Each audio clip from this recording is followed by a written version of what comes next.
my name is Deborah and today I'm going to show you how to make one of these. If my face is new to you, hello, my name is Deborah Parsons and I am one of the front ensemble instructors at West Orange High School. I also teach elementary music K through 5 at Lake Silver Elementary, and today I'm going to be walking you through how to make a practice keyboard towel. I'm excited to show you how to make this. We want to make sure that you guys have something to practice on. Some of you I know do have access to a real life keyboard, and that is awesome. I still want you to make one of these if you don't already have one. If you don't have access to a real life keyboard, that's why we're making a keyboard towel or bed sheet. I feel like a newscaster. As high school percussionists, this tool is going to be really, really valuable for you for the rest of your foreseeable percussion career. So I highly, highly recommend having one of these. The bigger it can be, obviously, the better, but the towel will do just fine because almost everything that you play is going to be within this range anyway. What it's going to do is it's going to allow your muscles to get used to the distance between keys. And if we are able to send out recordings and things of exercises, you'll get used to the auditory and the physical aspect. So transferring music, exercises, etc. from a towel to a keyboard will be infinitely easier than transferring from nothing to a keyboard. I have had students ask me in the past, well, can't I just use a piano? I have a piano at my house, or like a bell kit. And the answer is technically yes, you could, especially because the bell kit is already percussion, like why not? And the piano makes sound, so like why not? Both of those things will help your ears. However, the piano does not help you get better at playing with mallets because you use your fingers, either these two fingers or these fingers, and that's not representative of what we do. If you have a bell kit, you're doing this, but the keys are so teeny, teeny, tiny that if you get used to playing on that and then you try to move to a vibraphone or marimba or even a xylophone, everything is like 2 times the size or 3 times the size, and it doesn't make any sense, and then we got to start all over.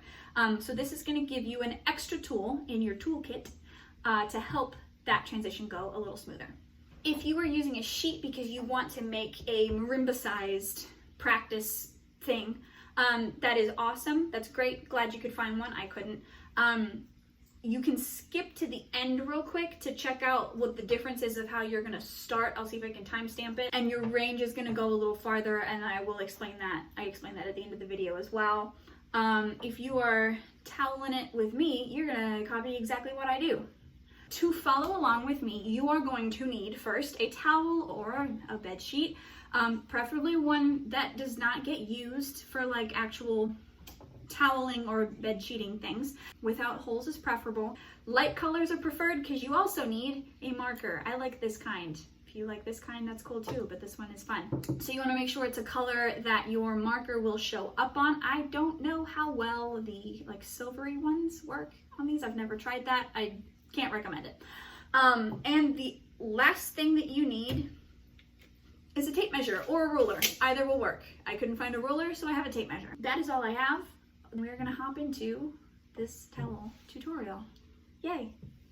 Okay, so here we are. I did a paper mock-up just to make sure that I was going about it the right way, and I am, which is exciting. I wanna show you what we're aiming for before we start. So, if you are using a towel, you are going to follow exactly what I'm doing right now. If you are using a sheet, I recommend that your keyboard starts a little bit further down on an A, because the marimbas that we use are going to start at A. So you would only have one accidental at the bottom with one natural key below it. If you're on a towel like me, you're going to start at F. Or we've got our accidentals, which are the raised keys up at the top, or if you think about a piano, these would be the black keys. The colored in spaces here are they are spaces so that I don't play there. So you'll notice that the part that's closest to me tapers. It goes up from left to right because as we go up the keyboard, the keys get smaller. Up here, far away from me, this line is just straight across. And then the line in between that divides the natural keys, the white keys, from the black keys, that line also is angled just like the bottom one, okay? So this is what we're aiming for. Now, I'm gonna put this to the side. Make sure that you have a tape measure so that we can help make our keys as even as we can. This does not by any means need to be perfect.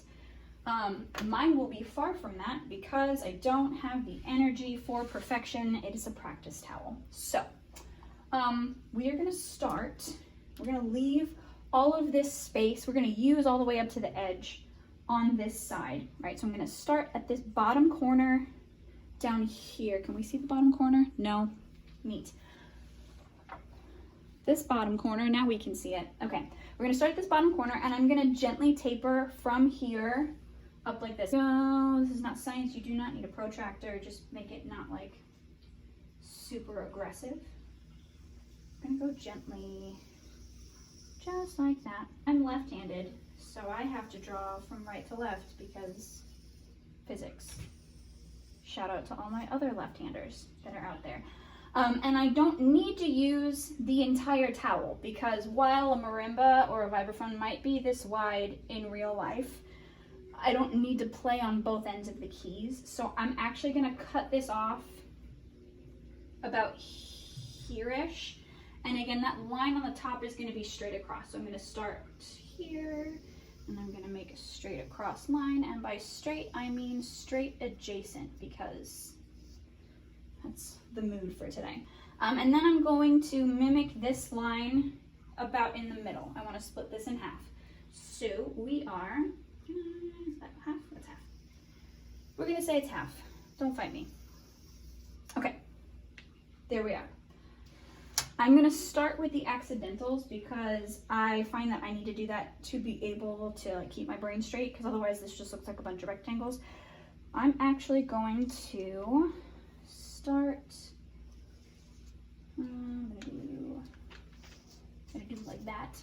Beep boop, beep boop, beep boop, beep boop. Okay, and color that a little bit so that I know that that is an empty space and you will see why in a moment. At the bottom, I'm gonna make the keys about 2 inches and some change, maybe 2.5 inches. Not somewhere between 2 and 3 is gonna be your sweet spot for right now. So we will do, I'm gonna do 2 and almost a half because I'm indecisive. And I'm gonna put 3 keys here, 1, 2, 3. And I'm gonna draw those up like that. 1, 2, 3. I promise I'm not gonna make it be this slow the whole time. I will try to do a speed up thing once we've got our rhythm going. So here are our accidentals. That's that like grouping of 3. So we've got F sharp, G sharp, A sharp. And now I'm gonna do the corresponding natural keys. We're gonna do like that the whole way up. So that needs to be about halfway. It's future me. I'm about to use the word halfway a lot of times in a row, very ambiguously. What I mean by that is that I'm starting the line that separates the keys in the middle of the accidental bar above. So I'm basically cutting that accidental key in half with the line for the natural key. And I hope that clears that up a little bit. In the middle of the key. So we're gonna do F, G, A. Notice I'm not measuring these ones because in theory, since I measured these and I'm going about halfway, these should be about the same. And again, it does not need to be perfect. Okay, then I'm gonna make another key here that's about the same. I'm eyeballing because that's the mood again. And then I'm gonna do one more, okay? So if you're following along, we now have F, G, A, B, C. If you are not fluent at reading a keyboard, you can write those letters down. If you are fairly fluent at reading a keyboard, like even just a little bit, I would rather that you didn't. If you want to put a piece of paper so you can keep track of, like maybe put like a little sticky note or something, but we've gone F, G, A, B, C. So now I've gotten to C. The next accidental that I need to draw is C sharp. So I'm gonna do the halfway, like a halfway here-ish line up top, but before I continue, I'm gonna color in this space because remember we have accidentals in groupings of 2 and 3. Okay, I'm gonna just like, yeah, right, okay. If you want to go back at the end and make it look cute, be my guest. I'm not. And now we're going back to accidental. So I'm gonna go back to my measuring. We've got 2 and almost half, maybe a little bit less this time, because as we go, wow, that was incorrect. This is why we measure twice. There and there. As we go up, the keys are going to get thinner. This group I'm doing 2, because I did 3 here, and I'm doing 2 here. Not that dot, because I did it wrong. One line here, one line here. Beep, boop, bop, just like that. Then we're gonna come down, and I'm gonna do, so I've got C, I need D in the middle.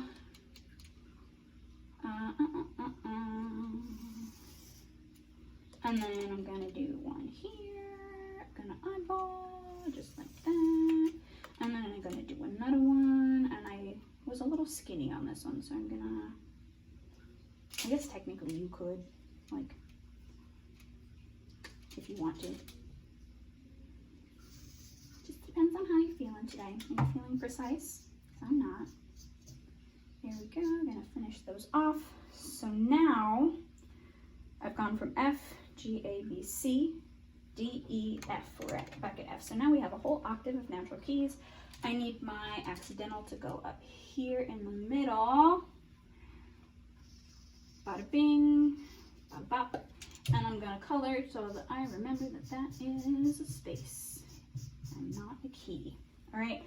I'm gonna continue doing this for as much space as the towel will allow. I'm also gonna scooch because, there we go. Oh, hey, this is my cat, Alice. I'm surprised this is the first appearance that she's making.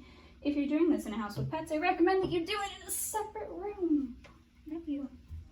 All right, here we go. Okay, so basically I am continuing that pattern of doing one set of accidentals and then drawing the corresponding natural keys. Following the 3-2-3-2 pattern in the accidentals, and then when I draw the naturals, I'm drawing one more natural key than I did accidentals. So there you can see that I drew 2 accidental keys up top, so I'm making sure to draw 3 underneath it. Basically the way that the width of my keys worked out was that I started, like I said, down at the bottom at about 2.5, a little bit shy of that. Then I reduced to 2.25 inches, and by the time I got to the top, I think I was just barely over 2 inches. So the width of the keys doesn't decrease that much, it just does a little tiny bit. If you're drawing on a bed sheet, your keys should start at about the same place that I did, maybe actually 2.5, and they should not get that much smaller than 2 inches where I was. Here you can see I'm finishing up. My last natural key was an F, and I made sure to leave that set of 2 as my last set of accidentals and colored in the rest so that I knew it was a space. Okay, so we have finished. I got 2 on here. I've got F to F is 1, 2, 3 full octaves on this towel. If you are on a sheet, obviously you can go further than this. Our marimbas are 4 octaves and a third. So like I said before, it would start, I'm gonna fold this so you can see what that would look like. It would start at A, so pretend that this was that blank space that I drew at the beginning, and you would have A here, and you would do 4 full octaves, and it would end at the C above that, okay? Most of our vibraphones have, what is it, 3.5? Coming in during editing to say that I misspoke. The vibraphones that we use are actually exactly 3 octaves, which would be this towel verbatim. The xylophones that we use are 3.5 octaves, which would start on F and end on C. If you can read a keyboard, like if you can look at this and figure out where C is, please don't label it. I would rather you not.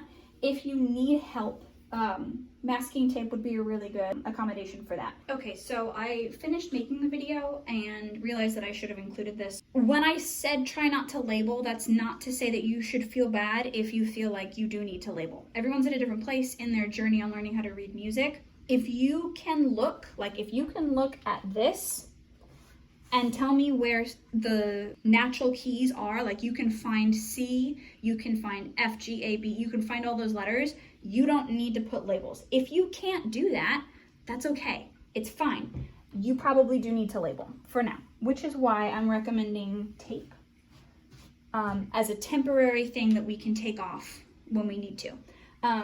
With that said, I did want to make sure that you were aware of a couple things before you just start putting stickers on things.